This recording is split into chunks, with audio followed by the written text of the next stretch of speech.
galera, Capitão Frio aqui para mais um plantão Star Trek Strange New Worlds Nova News. E chegamos ao primeiro episódio, isso aí, primeiro episódio da segunda temporada de Star Trek Strange New Worlds.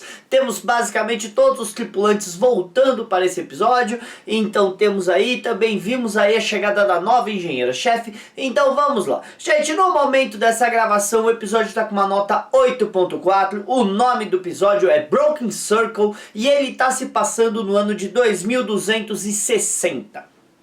2260 quer dizer então que estamos no segundo ano, certo? Da segunda missão de 5 anos de exploração da Enterprise sob o comando do Pike. E só há 5 anos, daqui a 5 anos, 2265, o Capitão Kirk deveria assumir a nave. E daqui a 6 anos, que seria o famoso acidente que colocaria o Capitão Pike na cadeira de rodas. Então esse é o ponto temporal que nós estamos. E passaram-se meses, né? Aliás, a gente viu pela última vez, certo? Eles no episódio A Quality of Mercy, tá? Então passou um tempo, eles estão em doca espacial, tá? E vamos acompanhar. Gente, quem dirigiu esse episódio foi o Chris Fisher. O Chris Fisher foi quem dirigiu A Quality of Mercy, que foi o 10º episódio da primeira temporada. E ele também já tinha dirigido Anson Mount antes na série da Marvel Inumanos. E quem quem escreveu esse episódio foi a dupla de showrunners, o Akiva Goldsman e o Harry Alonso Myers. Harry Alonso Myers. Gente, o showrunner principal da série, que desenvolveu a ideia junto com a Jenny Lumet e o Kurtzman, foi o Akiva. Só que durante a produção da primeira temporada, o Harry Alonso Myers se tornou co-showrunner junto com o Akiva. E dá pra ver pelos créditos dos episódios que ele escreveu a maior parte dos episódios dessa temporada, tá? Então, muito provavelmente, o Harry é uma das principais forças aí por trás de Star Trek e Strange New Worlds.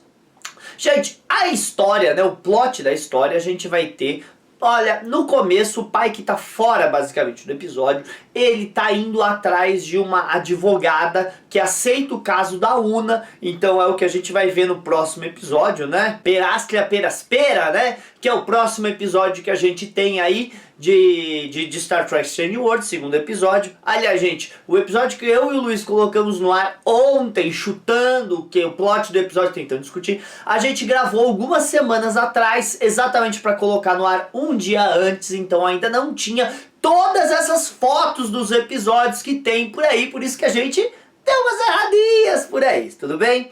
Muito bem, gente, então vamos lá. Então, enquanto o Pike tá fora disso e a Una tá presa, o Spock assume o comando, lembrando que a La'an deixa a frota estelar para cuidar daquela jovem que a gente encontrou no episódio 9, lá que foi o episódio que o Hammer morreu, que tinha os Gorns e tal. Então a La'an teria deixado a frota estelar para cuidar da menina e achar os pais dela. Então a gente vai continuar essa história, por quê? Porque a La'an manda uma mensagem de socorro para a Enterprise, e é aí que o Spock, agora no comando, decide desobedecer ordens da frota e ir resgatá-la. E eles vão acabar num planeta com muitos Klingons e vamos acabar lidando num plot aí que lida com uma possível volta da guerra Klingon que a gente viu lá na primeira temporada de Star Trek Discovery, o que faz falar bastante referência a essa guerra que teve com os Klingons, tá? Então sim, esse é um episódio com muita ligação com a primeira temporada de Star Trek Discovery em termos de tom e história,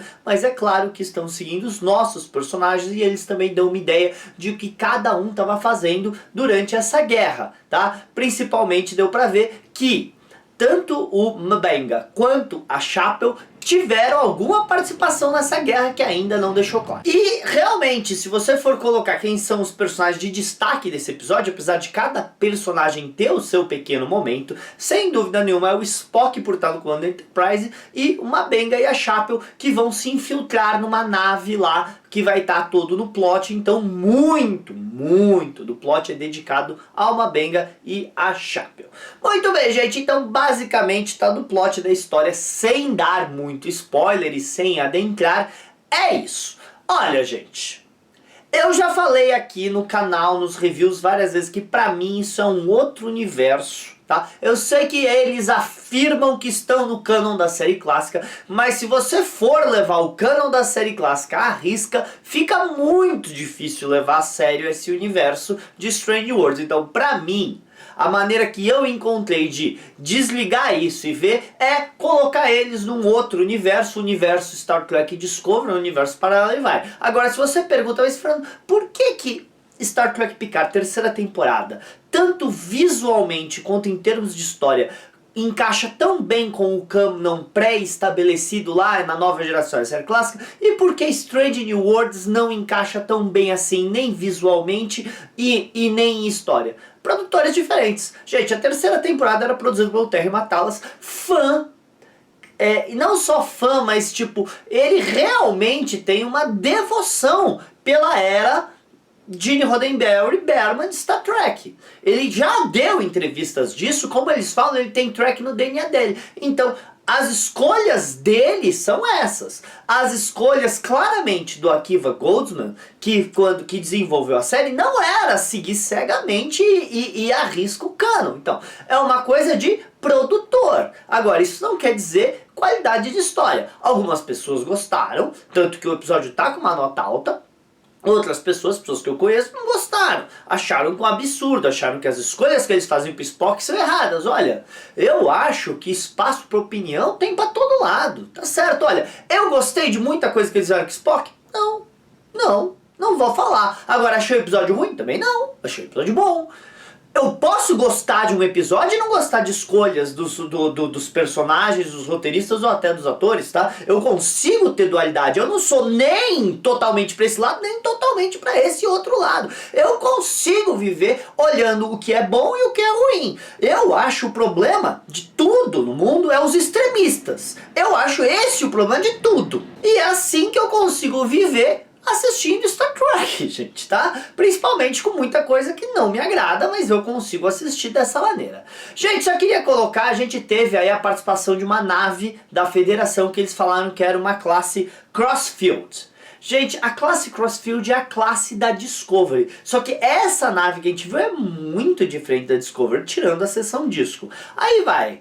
Será que, e eu tô falando do canon de Discovery, que é o canon que eles seguem, tá? Então, será que a Discovery foi modificada? Afinal, a Discovery foi modificada por causa do Sporo Drive? Ou será que essa classe que a gente viu, que foi modificada pelo pessoal lá do Broken Circle, né? Eu não sei, por causa que eles falam que é difícil reconhecer, eles não têm certeza se é uma classe Crossfield. Mas sim, a Crossfield seria a classe de Discovery, e quando eles falam que a classe a Crossfield não é páreo para uma D7, sim, o Crossfield não é páreo para uma D7. Vamos lembrar que a Crossfield é uma classe de ciências. A Discovery foi adaptada para o Sporo Drive porque era um experimento científico. Ela não é tão forte, tão poderosa como uma classe Constitution.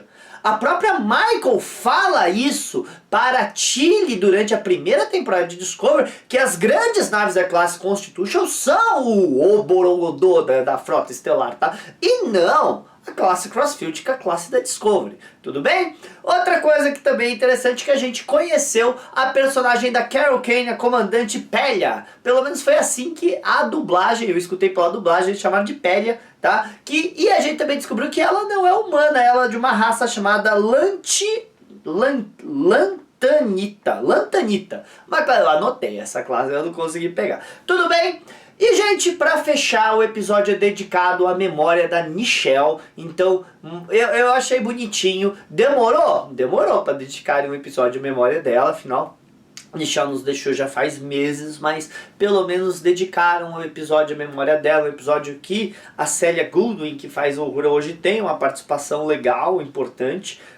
E eu achei legal, vale lembrar sempre dos grandes heróis de Star Trek que nos deixaram, como a Nichelle e tantos outros. Bem, gente, então deu pra entender que sim, esse é o episódio Klingon que a gente viu das fotos, com os Klingons muito mais próximos aos Klingons que a gente tinha lá na nova geração, certo? Que foram estabelecidos no filme 1 e depois teve a explicação em Enterprise por que das diferenças entre a série clássica. Então temos esses Klingons. Então os Klingons da era Discovery já eram, acabou. Não tem mais aquele Klingon orc roxo careco, caramba, 4 de cabeça estranha. Acabou esses Klingons, graças a Deus. Temos Klingons muito mais próximos do real. Gostei de ver os Klingons, apesar que eu achei que aqueles Klingons estavam um pouco armados, né? Eu nunca vi um Klingon que não tinha 500 facas pra encarar aquela briga. Mas ok, achei bom ver os Klingons de volta. Gostei de ver esses Klingons. E no espírito dos Klingons que nós vimos, então eu falo pra vocês: Suvlu da Koi Dish